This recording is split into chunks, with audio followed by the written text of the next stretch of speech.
Hi, folks. Welcome to another episode of Film Study. This is Ken McCusick, and we're here to continue our Concerns series today. So, very complete ball club, this 2024 Ravens team, at least it appears that way to start the season. Nonetheless, as fans, we get ourselves worked up over some individual concerns. Today, we're going to talk about a new one, 12 personnel. That's the title of this one, and Jeff Sampry is here to talk with me about that. Jeff, how are you doing? Doing well, Ken. Thanks for having me on the show. I appreciate you coming on. Always great to meet new people. And the topic is an excellent one. It's kind of funny, the circular nature that Ravens go through, but talk about that a little bit in terms of maybe part of the reason why you came up with this topic. Yeah, absolutely. I know you and I were talking on Twitter, and I find it hilarious just the way Ravens fans are during the Roman era. I know there was a lot of talk about, lack of being in 11 personnel, running too much 12 personnel. It's too outdated, not keeping up with the rest of the league. And then here we are, being in after we had Monken as the OC after last year, we were in 11 personnel about 50% of the time or so, something of that nature, if my numbers are right. And after the AFC title game, our lack of being in 12 personnel, Twitter stands were all over talking about we should be in 12 personnel more. So just really the nature of the beast here with Ravens fans. I'm sure you're aware of that. Yeah, it goes on all the time. We're throwing too much to the tight ends. We're not throwing enough to the tight ends. So it's all of these typical problems that happen. But it's interesting because let's start with what are some of the positives you get out of 12 personnel as opposed to 11. And I think there are a few things, but hit them up one at a time as we go through this. The first I'd start with is, it really is where the depth by position group is for the Ravens. The tight end group is by far the deepest on the team. The wide receiver group is less deep than it was last year. They swapped out OBJ for Tez Walker effectively, and maybe Deontay Hardy provides you a little more value also than Duvernay, but it's on the margin. So I think it works well with the depth of the team. Sure. And as you know, the tight end position, the Ravens have been really a factory at that position over the last 20 years or so with developing those. And with Andrews' injury last year, I know the emergence of Isaiah Likely was on display. So really the reason for this discussion was this kind of came to my mind when I was tweeting you, was just like, how are we going to get those two guys on the field as often as possible?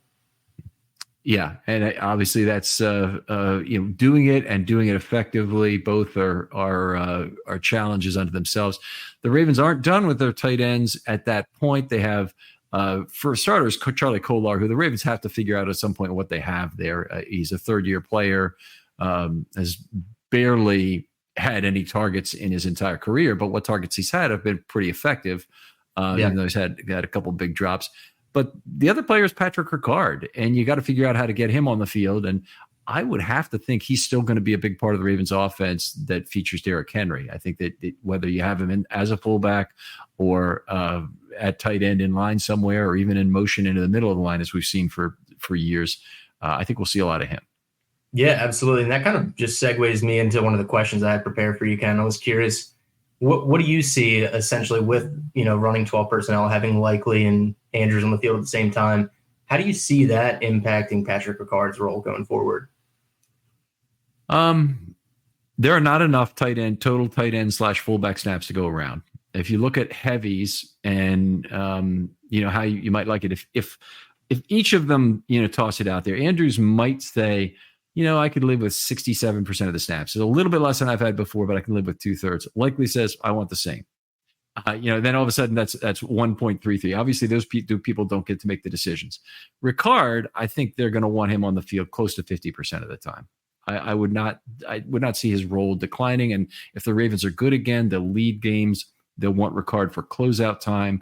So there's extra, impetus to having Ricard on the field. Then you got to figure out how to get Kolar a few snaps. So maybe he ends up getting 15 snaps in game, being more primarily an inline guy, while Likely and Andrews are designated receivers, more or less. I add that all up. I mean, you're talking about 2.0 snaps per play. That would make them the second heaviest team in recent history. Only the 2022 Ravens were heavier. So, and that's without any sixth offensive lineman or, other people playing tight end or fullback, whatever that might be. I think that's kind of unlikely, but it's just, I don't I don't see the Ravens doing that. And if people remain healthy, the Ravens are just going to have a good problem. Their players aren't going to be getting enough snaps. And this really relates to what you and I were talking on Twitter as well about this, kind of like the Orioles situation here. Too many mouths to feed, really. But it's a good problem to have. Yeah, it's exactly. It's the same.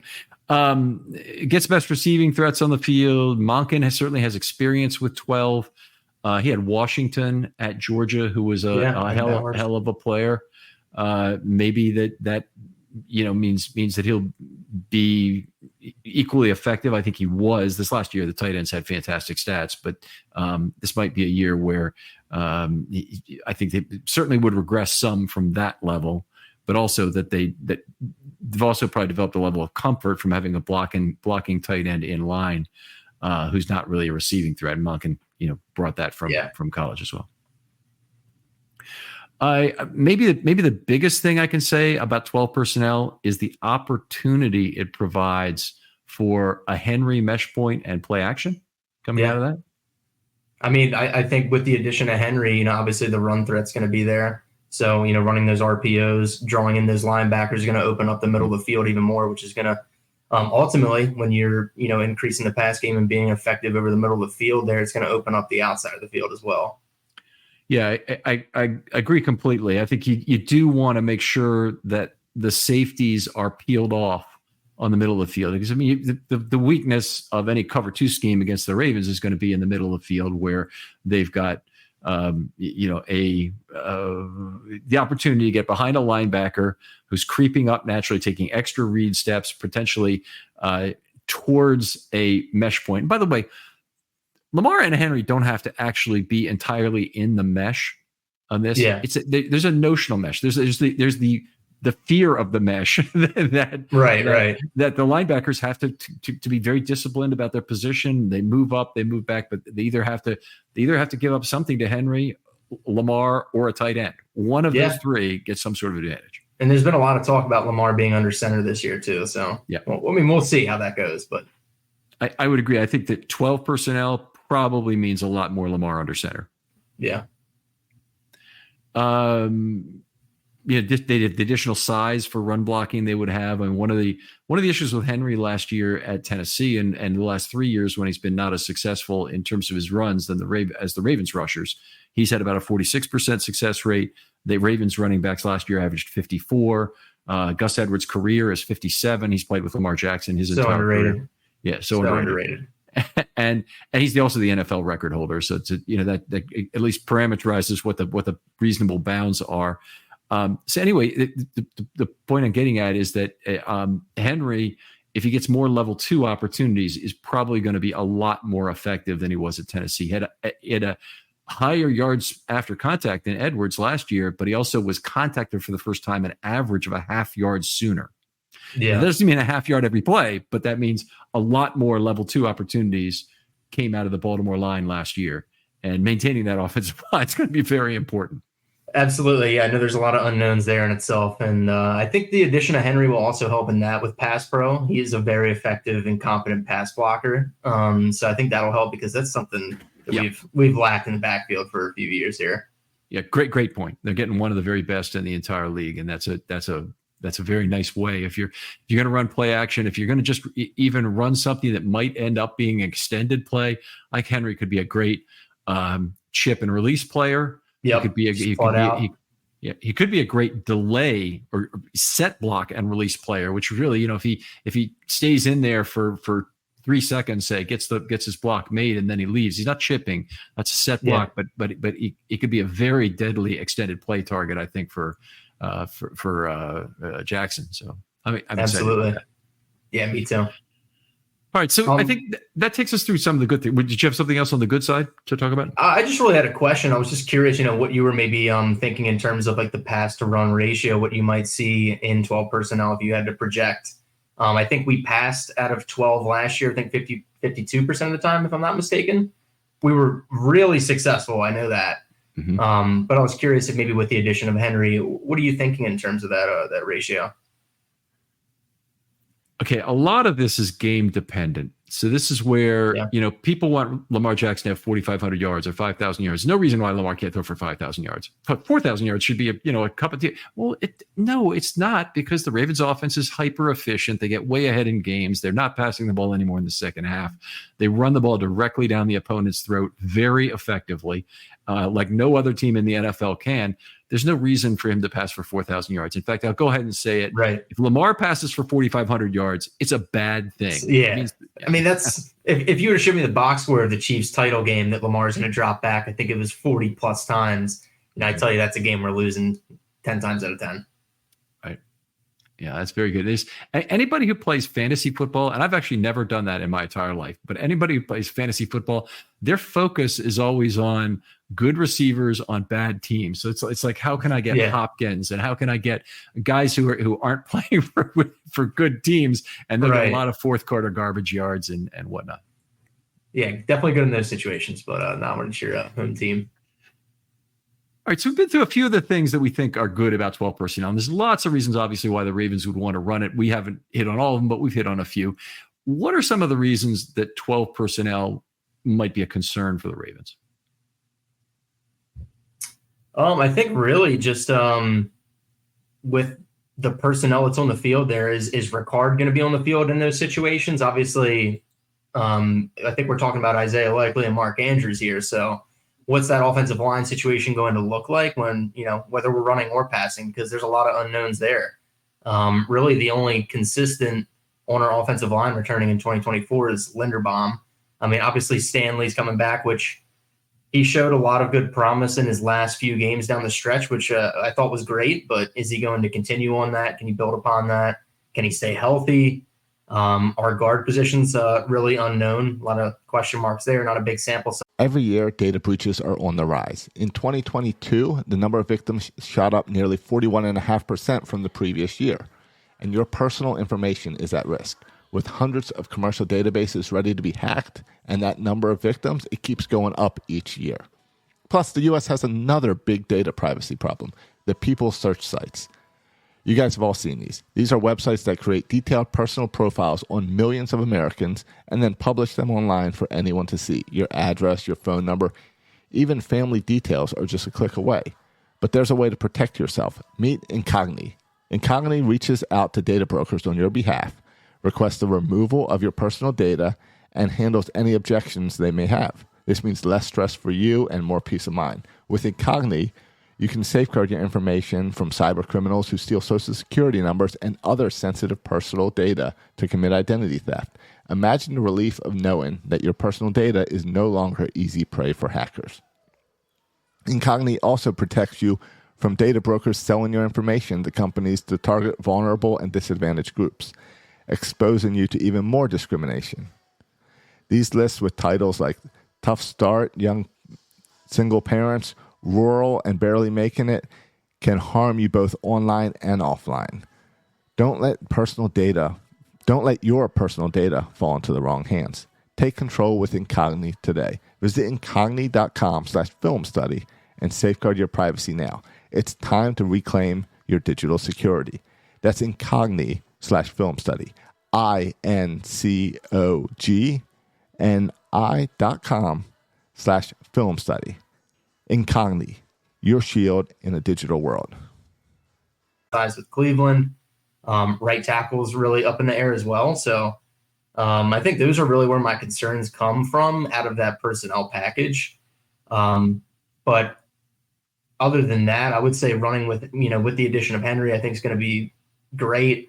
But also with passing the ball, I think that was where they were the most successful with passing last year. So I don't really have any issues with that. It's really just, can the offensive line hold up? Okay, so you hit on an important point, I think, here. So 12 personnel passes, my feeling about it is they develop more quickly than 11 personnel plays. Now, you can do things with wide receivers that are timing routes and whatnot. It's not really what Lamar does, and I'll get to that at a later point.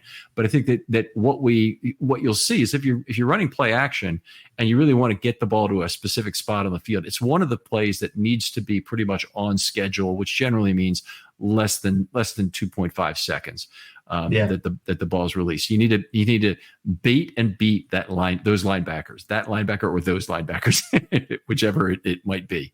But I'm, it is one of the things I think in that particular case, that might be the place where you're better served with a weaker offensive line. Like 12 personnel would be better for a weaker offensive line. If you have a real strong offensive line, depend on your pass protection, depend on Lamar's extended play capabilities, run out of 11, have more weapons running down the field.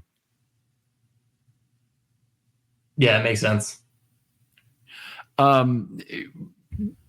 I'll come up with what I think is my biggest concern about 12 personnel this year. They brought Derrick Henry in, and by going to a lot of 12 and not running Henry out of 11 personnel, which is really the other major option, you just have one tight end, probably in line. Could even be, you run him out of 20 personnel, Ricard and no tight ends. You could do that, or likely in the backfield kind of thing, whatever it might be.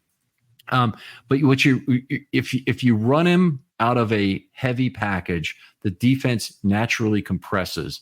And I'm afraid that it could impact both Henry and Lamar negatively as runners. So you're going to have a more compacted field, less opportunity for the route combinations to threaten every blade of grass, to do the things that Monken really brought back to the offense last year very effectively. Yeah. Something I read that I was interested in on, hearing from you. I think teams in 12 personnel, I think defenses were in nickel about 50% of that time, but with the Ravens specifically, it was upwards of 70%. Do you think the addition of Henry changes that at all? I mean, if it's okay, maybe because I mean, first of all, there's nickel and there's nickel. There's nickel and there's big nickel specifically. Right.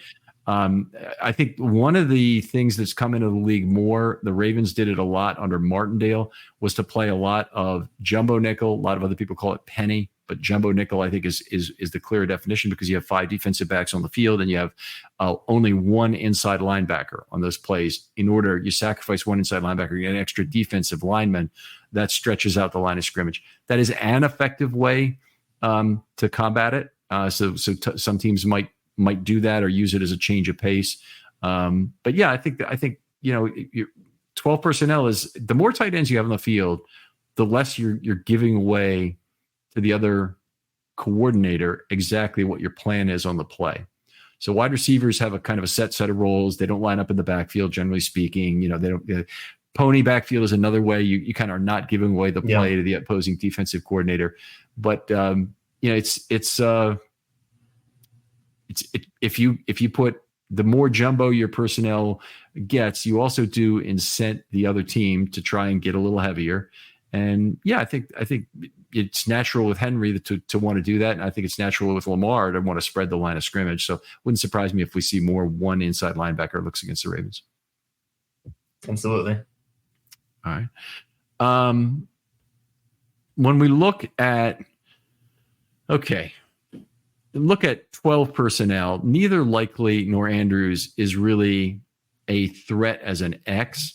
Both of them, in my opinion, need to work off the space created by other players on the field. And that can be Henry and Lamar threatening to run the ball. That can be Flowers peeling the defense deep. It can be Tez Walker running a go route. It could be a lot of different things, but they kind of need all that. And having an X receiver on the field is actually quite useful, because that not only spreads out, that only diversifies your offense by space, but also by time.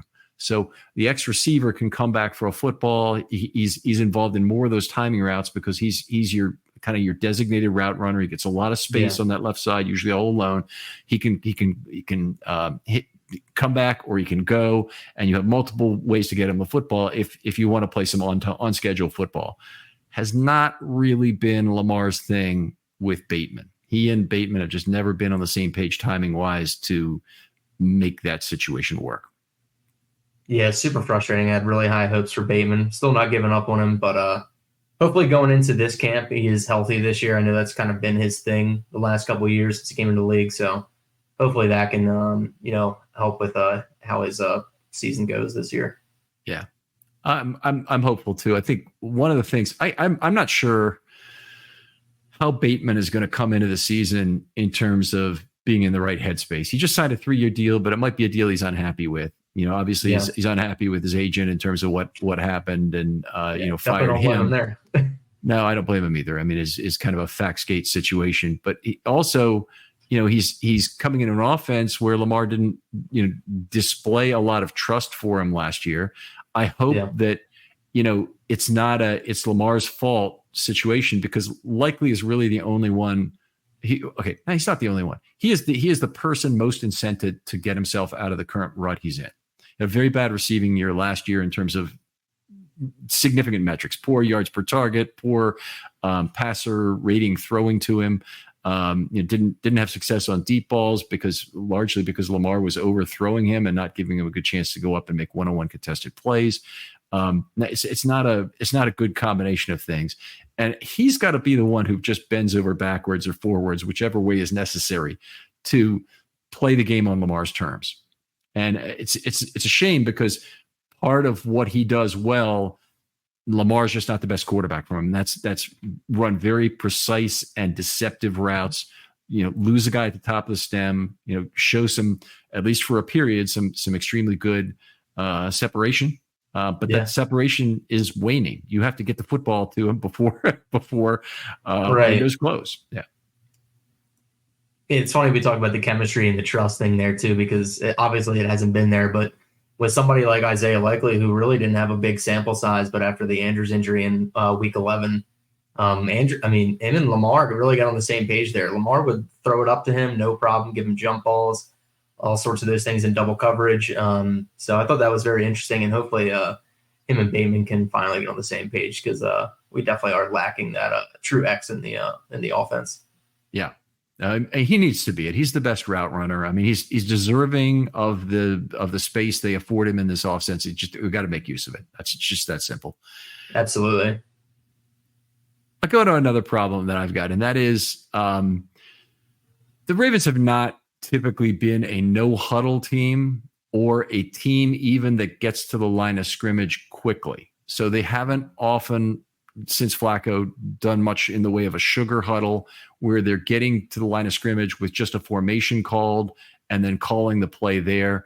I think there are some ongoing issues with the relay and play call within the huddle that are some combination of the plays being too complex, possibly for Monken, and Lamar having some problems in communicating that within the huddle, possibly processing and communicating. But we don't have to get into the individual problems on this. It's just the Ravens haven't been really adept at getting the line of scrimmage quickly and being in a position to call different plays. So I'm not sure this next one matters this much. But the point I'm making is that when you go from 12 to 11 and back, you decrease your chance to run an effective no huddle.